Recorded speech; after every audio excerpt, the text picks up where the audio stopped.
The advice and opinions expressed by Dr. Granpeesheh and her guests are meant solely as suggestion and should not be in any way construed as child-specific advice. Dr. Doreen Granpeesheh is the Dr. Doreen is an expert in autism. Doreen Granpeesheh. Dr. Granpeesheh. Dr. Doreen Granpeesheh. Dr. Doreen Granpeesheh is a visionary in the field of autism. Now you can ask her questions on Ask Dr. Doreen.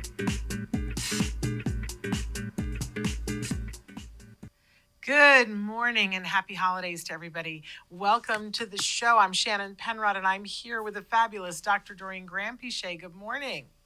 Good morning, Shannon, and hello, everyone. And you're coming to us long distance, and we appreciate you making the effort to be here because I know that was monumental.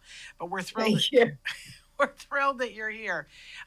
For everybody, if you're tuning in for the first time, we're here with Dr. Doreen Granpeesheh. She's a true expert in the field of autism. She's been working in this field for more than 45 years. I know it doesn't look like that could possibly happen, but it's true. And I always say, and I mean it sincerely, that I don't know anybody else on the face of this planet that has more compassion for individuals who are on the spectrum and the people who love them. Thank you. And you've been working tirelessly to help those individuals and to help those of us who love them to get the answers that we need to be the best, most supportive people so that those individuals can live their best lives with dignity and with all the passion that they have for this life. So we're so thrilled that you're here to answer people's questions from around the world. You guys were live right now today. I don't even know. Today's the 16th, right? December 16th, 2025. And we are live right now on Facebook, YouTube, Twitter, and a bunch of other places that our fabulous Chris Desmond is showing you right now. There's so many different ways that you can be watching our show. There is a 15-year library that's available to you. We have two YouTube channels. I encourage you to check out the one that's Ask Dr. Doreen so that you can see some of the videos, search topics to see what kinds of questions Dr. Granpeesheh has answered in the last 25 years. We do know that the lion's share of you like to listen in podcast. And that's wonderful. It is a free download wherever you get your podcasts. We're on all the platforms that exist. However, you will find that there are advertisements throughout the program. If that's not your jam, we have made it possible for you for a small monthly fee. You can pay $5. Go to glow.fm/autismlive, and you will get absolutely everything we do with the Autism Network, including Ask Dr. Doreen, in your inbox, no ads, for $5 a month. So that is available to you too. I also want to say, we whenever I can remember, we like to give the disclaimer at the start of the program that there is no individual in any field that could give individual specific advice in this format. So that does also apply to a brilliant expert like Dr. Doreen Granpeesheh. If you're writing it about yourself or someone you love, please give us as much information as possible. Know that she's going to give you some insight and possibly ask you more questions and ask you questions to take back to the individual who has actual eyes on the situation, because that's the only way to be respectful of that individual. So having said that, though, my goodness, it's life-changing, the kinds of things that you talk about here, Dr. Granpeesheh. We're always so grateful when you donate this time. And I know it's hard because you are so busy, but you're busy doing great things. And we appreciate you always. And we appreciate when we get the chance to talk with you. Thank you so much, Shannon. It's always a pleasure to be here. And believe me, I always walk away from this show just thinking, I'm so amazed at all the parents who participate on the show with us and all the things that they not only teach me still, but just seeing what they are handling on a day-to-day basis, it amazes me. So it's an honor for me to be here. Well, it's I want to say the same thing. It's an honor for me to be here because I'm always amazed by the courage and the tenacity of the people who write in. The bravery that they face every single day is just absolutely amazing. But then to have the opportunity to sit at your feet and learn, don't get me crying. It's just such a privilege for me to be able to be here with you and with all of the people that write in.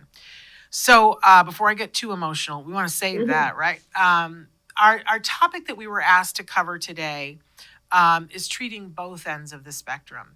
That I think because there is this continuum, it's amazing the disparity of where people are, and I see a lot of hurt in the community because of this one word, autism.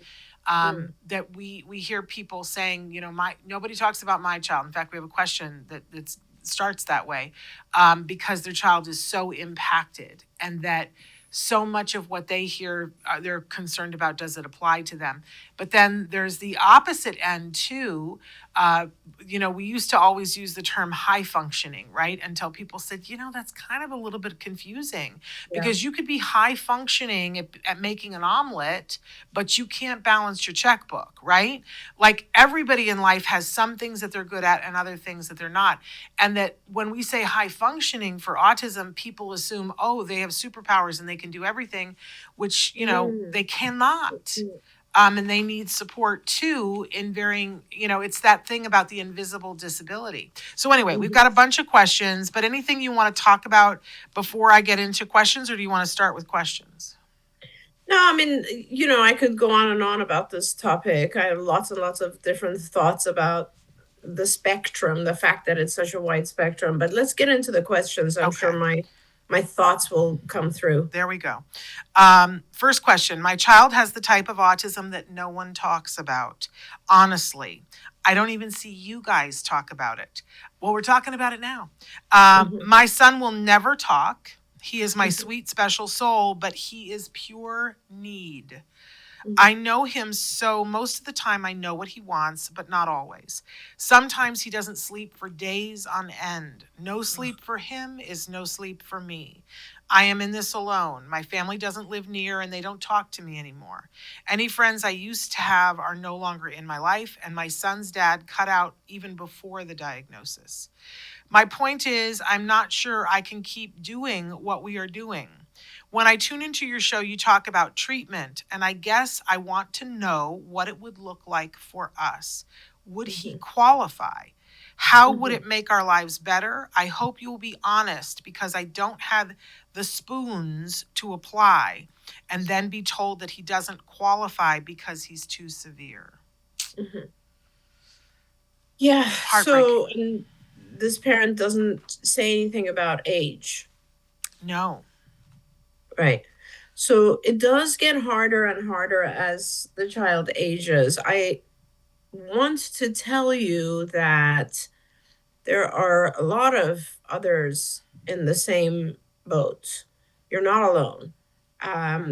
We like to talk about those who are severely affected because, truthfully, ABA is the most effective with individuals who are very severely affected. And I guess if your child is still young, there's a lot of things that ABA can teach and change, a lot. If your child is older, then ABA is still effective, but it has to do with what issues your child is dealing with. So yes, if your child has, let's say it's an individual who is, I don't know, 5 or 6 years old, then absolutely, there's still a lot that can be taught using ABA. And I really, really encourage you to try to enroll your child in an ABA provider clinic. If your child is older, let's say a teenager, they are still able to benefit very significantly from ABA. And particularly, I want to say that the number one intervention for individuals who have developed challenging behaviors over the course of their lives is ABA.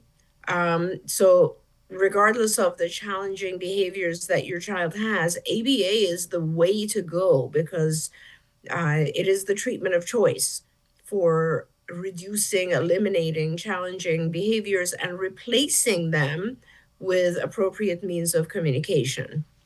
I've always talked about how challenging behaviors that come about are because our kids are frustrated and because they can't communicate.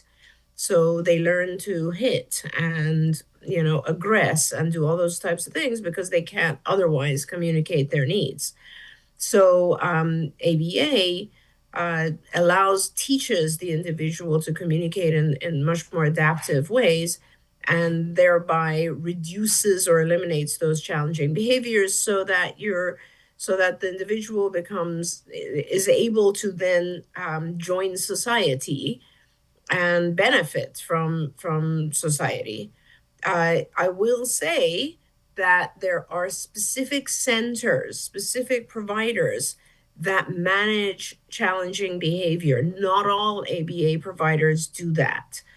CARD, we have accepted a lot of kids with severe challenging behavior.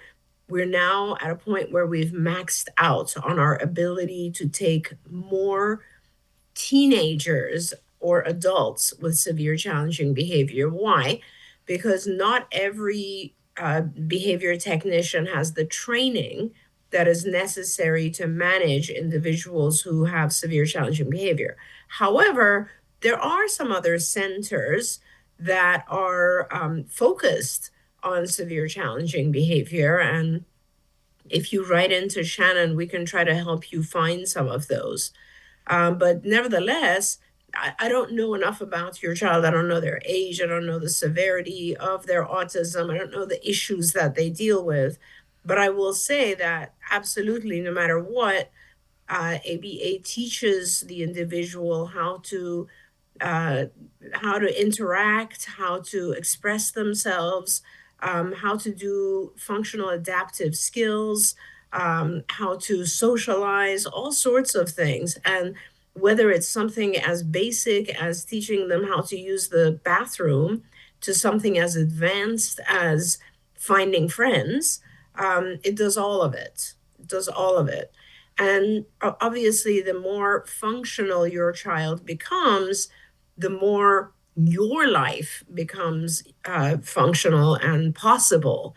Because I can imagine that when you are the sole caretaker and you are taking care of all of the child's needs, your life is pretty much overtaken by this, and that must be incredibly difficult. I always say, Shannon, we always use the example, as you've said many times, is kind of like put your oxygen mask on yourself before you attempt to help your child, because there people no one we don't remember, we don't talk about enough what the parents go through when a child is severely affected. Yeah. Every year I pick a new thing that I try to focus in on and learn more so that I have a deeper understanding of it. And this year, the second half of this year, I've really been diving into IHSS a little bit more because there are nuances that I don't understand. And I'm learning about the pocket of IHSS. And for those of you who don't know, in the state of California, this is in-home support services. It is funding, and they're starting to have other states where they're starting to realize that this is a powerful thing. But in California, if you are a regional center client, if you already have Medi-Cal, you are eligible to apply for IHSS, but there's two different pockets of IHSS. I've always only been talking about one, but there's another pocket that's called protective services. And this is exactly for this. I don't know what I'd love to know is if this family lives in California, because in California, mom could apply for this. And what this does is provide you with respite care 24/7, so that if he's up for 3 days, somebody would be there to support him while you rest. Which Right. is huge. And I before this year, I was not aware of that pocket of funding. And listen, is it easy to get? It is not. I encourage parents, if you're going to try for it, get an advocate, because we're seeing that a lot of people, even with documentation, are being denied because it's a pocket of money. They're not just going to hand it out. They want to make sure. And I would spend the money to get an advocate to work on getting it. But in the realm of, because this is the thing that when I read it, I was like, this poor woman, because I know several families where the kids will cycle and just stay up for days. And as the mom said, when he doesn't sleep, I don't get to sleep because you're worried about the safety of your kiddo. So I offer that up because hopefully this family is watching and hopefully they live in the state of California, because it is helping people to survive, and Absolutely, absolutely. And I will say that, most large university settings also have help for this type of thing. I know that if you are in California, for example, the UC system, UCLA, there are, full hospitalization programs, partial hospitalization programs. Um, you can also go to specific places that are intended for this type of thing, such as the Marcus Institute. There's a program at Johns Hopkins. There are other programs that are very focused on individuals who have severe challenging. We're just making assumptions now. We don't that's true. really know. The sleep issue, sometimes I feel like it isn't hard to go to a sleep clinic. A lot of universities have sleep clinics where they will actually observe your child overnight, and they will place lots of monitors and electrodes on to see what's going on with him overnight. Maybe he's having subclinical seizures, you just don't know. Those types of things have to be checked out at sleep clinics. But I know that a lot of times as parents, we're so worn out that we don't even have the energy to do something like, call and set up a time to go to a sleep clinic. Yeah. So I feel like if sleep is the big issue right now, fortunately, that one has a lot of answers, right? So there are medications that help with sleep. There are lots of different treatments for sleep issues. So I really, really encourage you. I know you don't have help, but if there's any way that you can actually just get to a sleep disorders clinic and have them really assess what is going on. I know that his behaviors might be very difficult to manage, but they know how to manage those behaviors. They've dealt with it before. And I think getting his sleep under control would help both of you. Absolutely. I want people to know that in January, we're going to have on the show, when I was at the TACA conference, I met a company that does on the go EEG. So they have the van and they're in like 12 major cities around the country. So Yeah. if your child needs an EEG, which a lot of times for a sleep study, they're going to do something like that. And I know firsthand, both for myself and for other parents that I know, sometimes all of this gets so overwhelming, and even changing one thing, you can get paralyzed and not do one thing, because there's so many things that you're like, well, this has to happen before that can happen, and it turns into this nightmare. But I will say, because a lot of families say, well, I'd love to do an EEG, but my child, can't go. How are they? I won't be able to get them to do, to wear the cap and whatever. And these people come into your home. They have it so that it is just like a hat, which is hard enough, but they've had great success. And they sit in a van outside your house throughout the night and do the scan, so they can be in their own bed. So we're going to have them on in January. But it's hard, the paralysis thing, because when so many things aren't working, it's like, what do you do first? But I know it's depression. It's depression, Shannon. Yes. Like what happens is, it's the term actually is learned helplessness. Like you keep trying different things and you feel like you're not getting any help. Things are not getting better, and you learn to be that you're helpless. And as a result, you become depressed. And when you're depressed, you don't really want to do anything anyway. Yeah. So it's a really bad cycle. And there's not enough conversation around this. And I feel like there should be, because honestly, something as simple as 24-hour respite can be a lifesaver. Yes, literally. So, those are very important things that we can't ignore. I also, one last thing, there is a new group that I believe is called Profound Autism that is started by parents that are just about supporting this part of our community. That they have people that are working on policies to put in place. They are asking in the new. Everybody keeps talking about a potential new DSM. I don't know whether it's all wishful thinking or if they know something that I don't know, but they're asking for a new definition of profound autism to separate so that when people talk about it, that they have a sense of what they're talking about. But they're a great, I would at least follow them on Facebook, because you're going to find a support group of parents who do understand. Yeah, So you don't yeah. have I to feel can't alone. imagine how upsetting it is to parents of individuals with profound severe autism when all they hear is advocates saying we don't want to be changed and we need to be accepted as we are. Because profound or severe autism is not something that anyone can accept. It's extremely difficult to live with.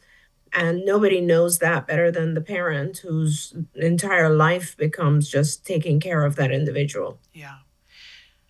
Yeah, I think there's a lot of missed connections. When we use Yeah, one word to describe something, assumptions are made on all ends. absolutely. And that is a recipe for disaster. Let me move to the other side of the spectrum. And somebody says, I'm writing because I have a son who is considered quote unquote high functioning. I hate this term because people equate it with doesn't need anything. People look at my son all the time and tell me I'm so lucky that he is doing so well. I appreciate that, but it isn't the whole story. Nobody but me sees the meltdowns he has after a social event because he feels like he was awkward. They don't Mhm. see the inner turmoil he goes through over the smallest thing, but they want to know, is this treatable? Oh, that is very, very treatable. I love that I mean, you're describing what he goes through and it's related to going to a social event and then feeling awkward about it afterwards and then kind of like punishing himself in his mind. That is pretty much what everyone with severe social anxiety goes through. So yes, it's very, very treatable. And the way that you treat it is, I guess, twofold. One is that you're treating the anxiety, and the other is you're teaching skills. So in order to, and I would recommend treating the anxiety first because it becomes much easier to teach skills. So treating the anxiety is, if you find a good psychiatrist, they will recommend a variety of medications, which, serotonin, selective serotonin reuptake inhibitors, SSRIs or SNRIs, serotonin and norepinephrine reuptake inhibitors. And they really do help the individual. They don't change the individual's personality in any way. They just help the individual be a little bit calmer about situations that can evoke anxiety. And so, with that, then it is very possible for the individual to learn, better social skills, ways in which they can interact. They can practice those ways. They can just get better at it through a variety of means, whether it's cognitive behavior therapy or just ABA. There's, tons and tons of social skills programs. And those will then help the individual become stronger and stronger in the social arena so they don't have to worry about it going forward. But in the meantime, the acute phase of dealing with sort of meltdowns because they are criticizing themselves in their mind and feeling like a failure and all of that sort of stuff is really anxiety, and being able to get that under control. And I will say that anxiety itself, there are non-medical treatments as well. The treatment of choice always for these types of things is a combination of medication and psychological treatments. And the psychological treatments for anxiety vary. There's a lot of different types of treatments in cognitive behavior therapy where you help the individual recognize that they're feeling, first recognize the feelings that are coming up, second realize that these are just thoughts that they are labeling, and not reality, and then try to figure out ways to deal with those thoughts and change those thoughts into more kind of positive thoughts and things that would boost the individual as opposed to kind of make them feel bad about themselves. So there's lots of treatments, but I think you need to focus on first the anxiety portion, and that's more psychiatric and psychological treatments that are very beneficial for anxiety and can bring anxiety into control for sure. And I really do recommend it because untreated anxiety turns into depression, which is much harder to treat. So please do that, and then of course help the individual enroll in social skills programs and such that where they can learn how to handle those types of situations they find difficult now. I love that. I'm a big fan of Dr. Jed Baker.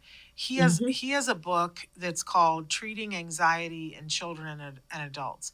Now, it's not a book about treating children and teens on the spectrum, but there is one chapter in it that's devoted specifically to that. But here's what I love about the book. And he says in the beginning of the book, you're not going to learn anything that I don't have any new technique here. Like there's a set of techniques that people have been using, but the problem is with a child or a teen, the first thing you have to do is get buy-in. And so the Hmm. book is really about because you can say to a teen, especially one on the spectrum, well, let's work on your anxiety. And they are, just like we were talking about the parents, so entrenched in there's so many things that have to be done that I'm paralyzed. They are entrenched in let's not change anything because changing Yeah, something is going to give them anxiety in their minds. So right. that's really what the book is about how do you convince a child or a teen to be willing to work on the things that there are. And for me it was just very eye-opening. And it's on Amazon, you guys. It's Dr. Jed Sure. Yeah. Baker, Treating Autism. But I thought, and I think that that's really important because so often we see that the kids are like, no, I don't want to do anything. I don't want to go to the appointment.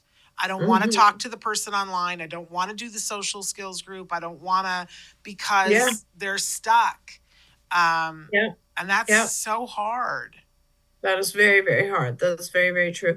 The fortunate thing is with anxiety that both, whether it's the medical or the psychological treatments, they're pretty effective pretty fast.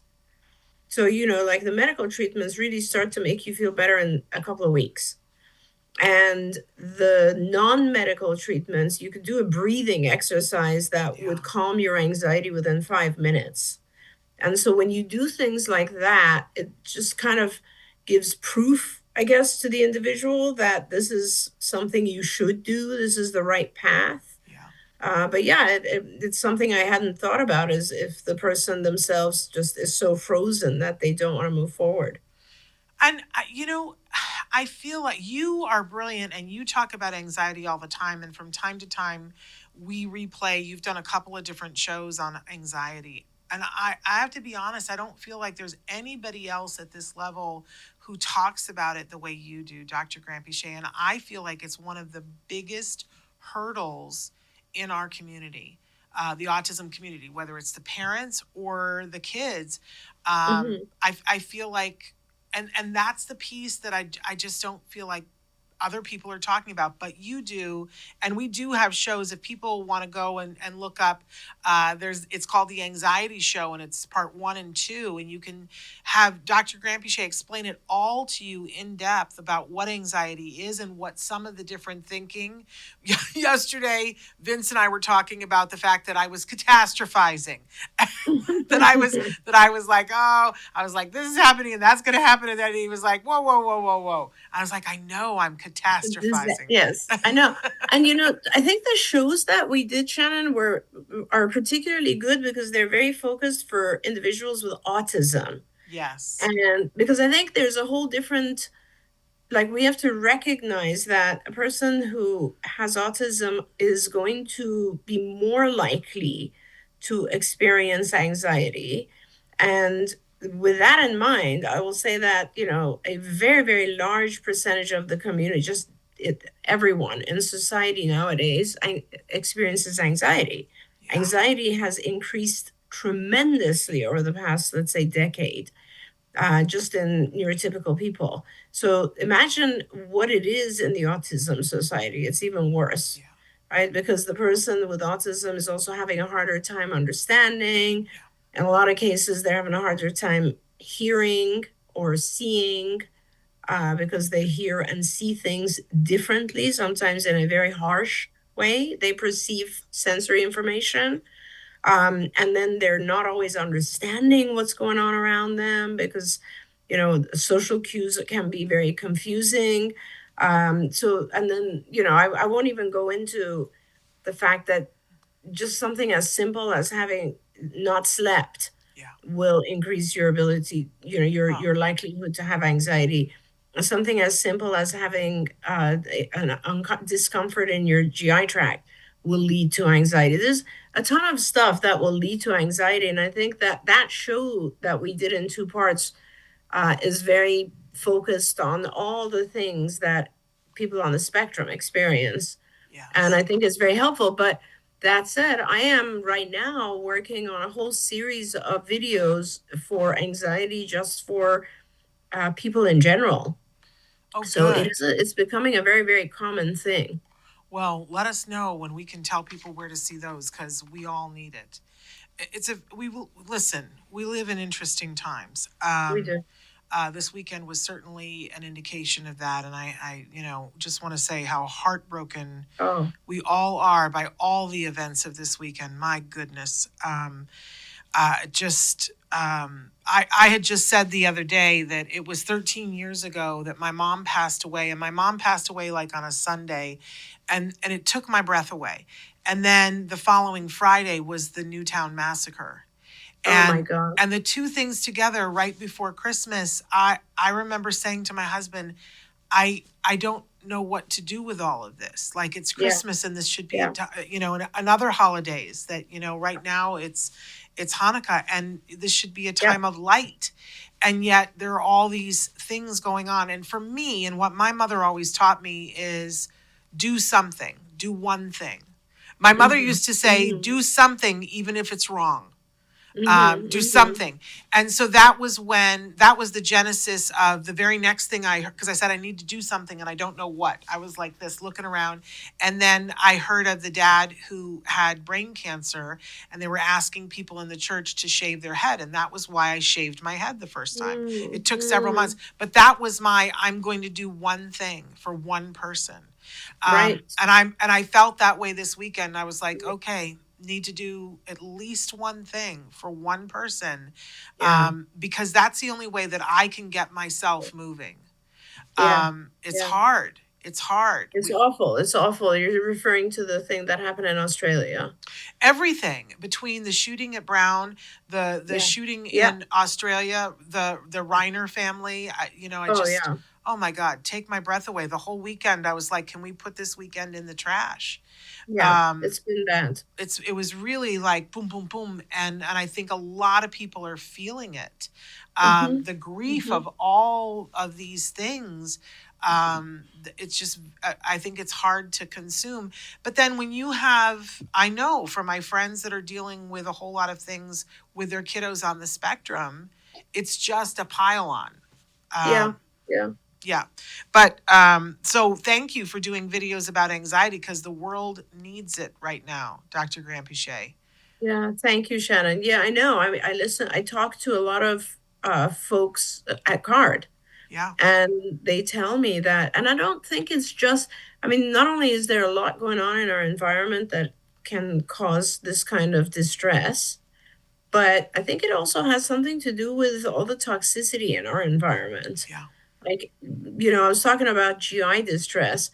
I don't know, when you have gastrointestinal issues, it's a very interesting phenomenon that happens where you don't really have anything to worry about, but that feeling of gastrointestinal distress has been conditioned to a period of time when you had anxiety. And so most people, when they have GI issues, especially like related to, let's say, diarrhea, they actually start to feel anxious because it is the same feeling as when you have anxiety. It's very interesting. It's kind of a reverse conditioning thing that happens. So I think it also has a lot to do with our food. It has to do with what's going on. And I mean, the environment is it's crazy right now. I talk to so many people who are just going through cancer, and I think to myself, how does this affect the entire family of that individual? How are they coping with this? And it reminds me of there's a psychologist, Maslow, who has like a survival pyramid The hierarchy where of needs, yes. yes, where it's kind of like now we've gotten to the point of like survival, and we're Yes, just trying to survive, forget about having high quality of life. yes. It's sad, but it's true. Yes, well, that's what we were talking about with that mom, having a way for her to sleep. That's Yeah, just survival. yeah, And yeah, I talk all the time about, well, first we have to have the survival, but then if we can figure out how to thrive, yeah, then great. But first you got to be surviving. yeah, And sometimes that takes a lot of work to be able to figure it absolutely. out.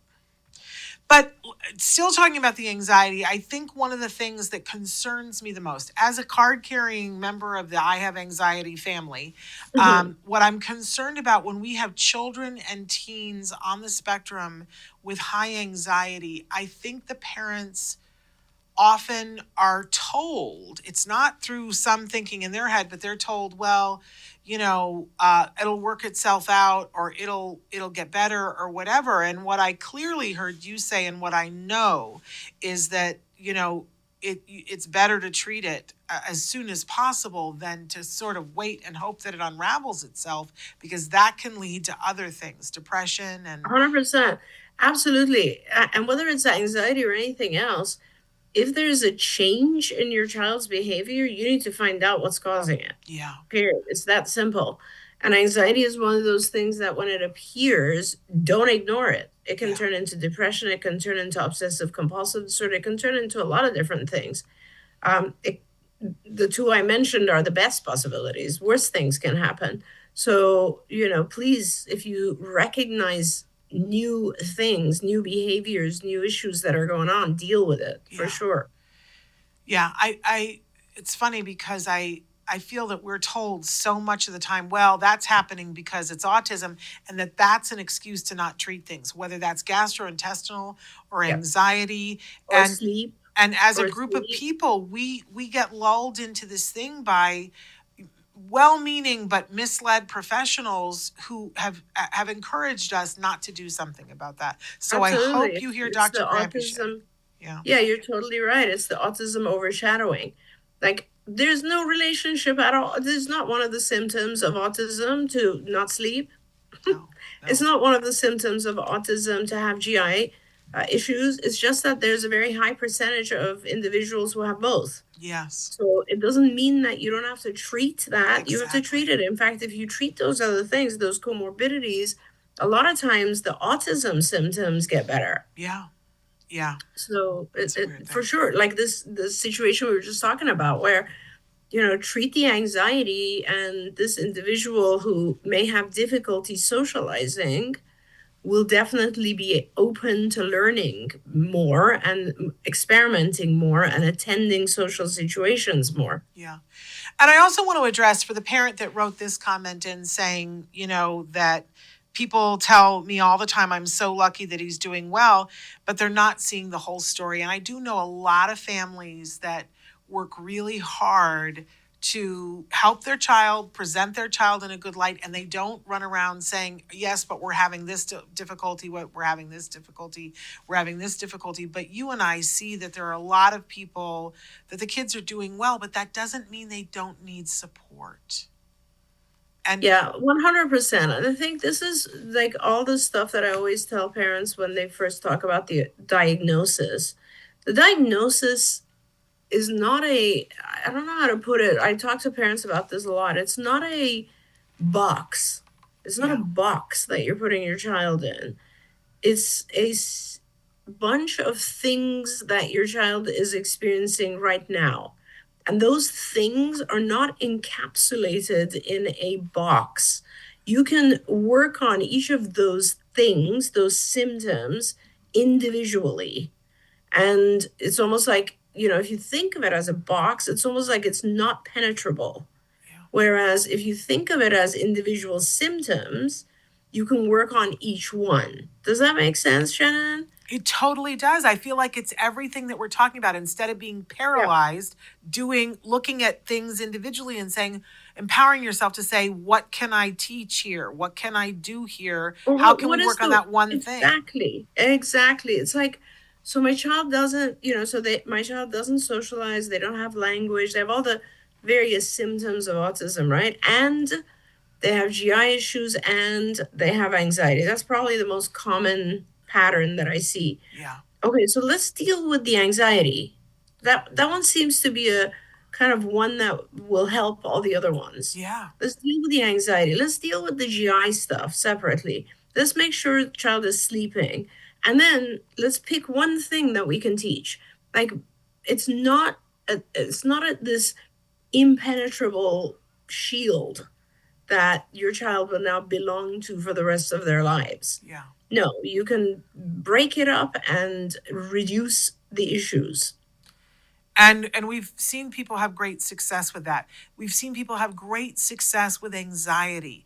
It's not something to just say, well, this comes with the diagnosis, and so because it doesn't, and to assume that it's going to either go away or that it just is your lot in life. So please work on the anxiety. I want to get to this question. I don't know if I told you about this. You know who Fred Melamed is. He's the wonderful actor that, Yes. He's such a supporter of All Ghouls Gala and Autism Care Today. Fred had introduced himself to me years ago on the red carpet and told me that he had a son on the spectrum. But we finally had Fred on the show. What I didn't know about Fred is that he has two sons on the spectrum. They are twins, but they are on the opposite ends of the spectrum. Interesting. And I don't think I had ever heard that tale told by somebody as eloquently as when he did on the show. But now somebody has written in and they said, I have two children that are about to start ABA. It may sound strange, but they are night and day different and their needs are completely different. I would love to hear what you think having ABA therapy would be like. I can't imagine that it would be the same for both of them. Not at all, yeah. Yeah. So we do have another friend who has both ends of the spectrum, Shannon, Ilana. Yes, I'm thinking that too. So, I just realized that. Yes. So it's very, very different. And that's the beauty of ABA, I think, is that it is it's not limited to one level, let's say, or one set of issues. It's a series of procedures, and the content, it has nothing to do with the procedures. The procedures are the procedures, and they also vary a little bit. And then there's the content that the procedures are kind of applied to. So one type of content would be teaching language, another type.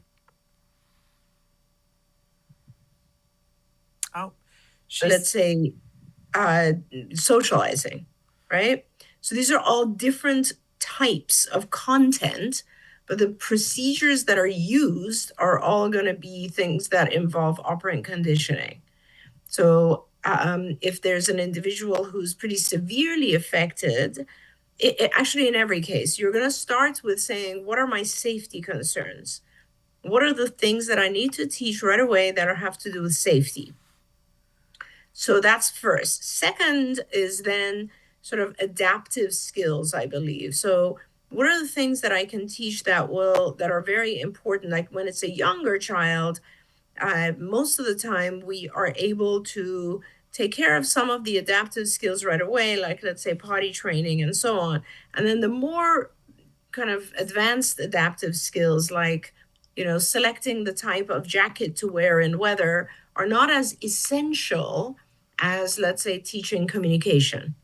So at any given time, what is important for an individual is different, right? It differs whether you're a 3-year-old or a 10-year-old. It differs if you are, if you've already developed habits of expressing yourself through challenging behavior, or if you haven't. It differs if you have a vocal ability to communicate or you don't. It differs if you have, if you're at a level like we were just talking about, where we need to focus on social skills, or if you're at a much more severe level where we need to focus on safety or, aggression or those types of things. So the program is going to be very individualized, and it's going to look very, very different based on the severity, the needs, the age, your choices as a parent. All of those things are going to affect the program. Sometimes when you talk, I have an epiphany often. And I had an epiphany while you were talking. Because Okay. people ask me all the time, what's the difference between CARD and everybody else?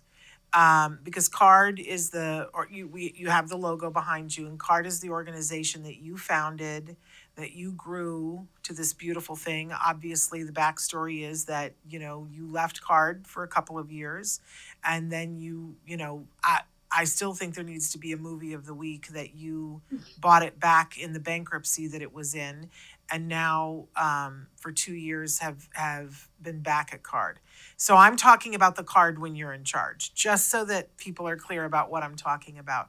But one of the big things about CARD that I've always talked about is that CARD has a curriculum that I talk to people all the time. People show me their products all the time. I'm sure people try to woo me away to look at by looking at their product, and it's like, well, I came to the dance with CARD, right? But it isn't just about loyalty. It's never anything anybody shows me is never anywhere near as good as what CARD has in terms of curriculum. You guys have a curriculum that is really all encompassing, and in the time that I've been at CARD, it's grown and is so much. It's Pretty vast. extensive. It's Yeah. vast, but also because when you said it's about procedures and it's about what you teach, and I've always thought, oh well, CARD really has the what you teach, the curriculum, and Yes. and the truth is you've made that available to everybody, whether they're at CARD or not. Yeah. Skills is CARD's curriculum, Right. and anybody can subscribe to it, and a parent, another ABA company, they Right. have access to it. And I was in the room when you were told that you should not make it available to people. It was the beginning, and now I'm going to cry. It was the beginning of me realizing that I would follow you into a burning building, because people in the room said to you, you should not make this available to people. This is your secret sauce. And because you are who you are, you said, we're not doing that. We've had the answers for Right. years and we're not sitting on it. That's not who I am.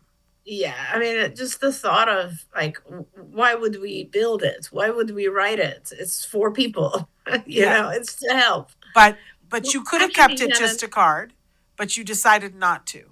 of course. And actually, right now, I'm even starting to take programs from Skills because, I feel like people don't know enough about the adult version of Skills, right? I mean, Yes.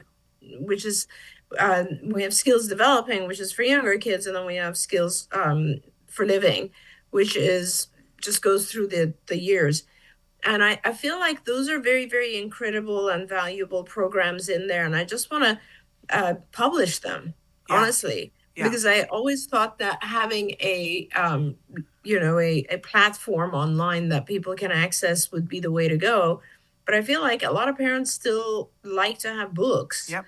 I want to get this information out because it really makes people realize that there are, these are the ways you chop in at autism. Yeah. Like you take different aspects of it and you can teach all of these things, whether it's a basic imitation or it's something as advanced as telling a joke. All of it Yep. can be taught. And ABA is just behavioral psychology. It's the way we teach these things. So it's not a mystery. Yeah. I was describing for a parent the other day how, because they were saying I can't take my eyes off my child, and they were expressing the grief of, I don't think I'm ever going to have what other parents have where I can take my eyes off my child. And I said, boy, I remember feeling that. And I walked them through not even Yeah. all of the lessons, but a lot of the lessons that you guys did with my son, and up through going to a store and having a behavior technician with him, and me walking away so that he had to, and they prompted him through the going to the desk and saying, can you page my Yeah. mom? But also then going to another store, and I couldn't even go to that one, where there were a bunch of people there to make sure that he was safe, but that he was Yeah. left on his own, and somebody approached him. Somebody from the team that he didn't know approached him and said, I have a puppy that's sick in the car. Can you come help me? and he passed the test and said, "No, you're a stranger," and ran to a mom with a baby and said, help me, that man's a stranger." But how that didn't happen in one day, you guys chipped away at all these lessons. That first he learned how to identify in all the stores that we went to, who are the people that you ask for help. And then if you're out in public, who are the people that you ask for help? And then, what a stranger is and the levels of friendship. There were probably 112 lessons that he learned and mastered before we got to the day in the store where that happened. And that was just for one category of things. Yeah.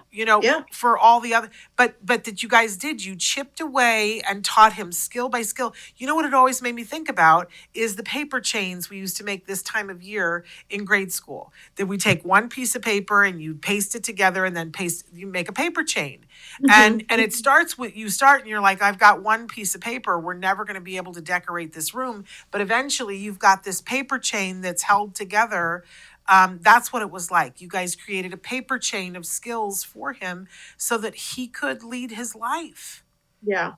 And that, absolutely. And I understood this parent was saying, I don't know, is there ever going to be a time when I don't have to constantly worry? And I said, I can only tell you my experience is that I felt that way. And now I don't even know where my child is right now, but I know he's okay. You know what I mean?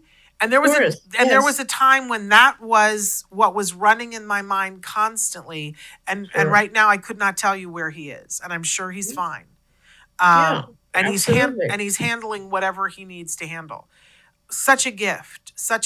But we didn't get there because somebody bonked him in the head with something. We got there because we created a paper chain of skills from your curriculum. From the curriculum, I want to say that a lot of people contributed to, and it's a fantastic curriculum, and there's still room to add. Like some of the stuff that we were just talking about, Shannon, as it becomes more and more prevalent, I guess, I often wonder if there should be a section that's just focused on overcoming anxiety. I would love that. Yeah. I would love that. So there's no limit to the things that we can add and teach. Yeah. And you've continued to grow it. But I will say that the other part of the epiphany was that it isn't just about the curriculum. There's also the procedures. Yes, exactly. And I know you think of it as the procedures are the procedures are the procedures. But I think that the filter you put it through is everything. And I mean, it's true. There are a lot of different procedures. I think what I've tried to model at CARD is a series of procedures that become less and less controlled. Yep. So, we generally try to start with what's called errorless. So it's a lot of prompting and making sure the child succeeds, right? So it's a lot of prompting, modeling. And then it goes to discrete trial, which is you want to make sure the child is succeeding every third attempt. And it's very structured, because that's the way to teach a lot of core skills. Yeah. And then, of course, you want to generalize to natural environments type of training. And then your hope is that you don't have to teach everything because the child has now kind of learned how to learn from their environment. So all of those, I think, it's important. That's kind of the CARD recipe. But the filter for all of it, can I interrupt you and say, yes, because please, your work please. is so elegant and beautiful, but the filter for all of it is that you say it has to be fair. 100%. But that is the core to ABA, I think. It gets lost. It gets lost. If it gets lost, then that's a big issue, because I always tell people, pack it up and go home. You cannot do ABA if you can't teach anything really in any technique if you don't have reinforcers.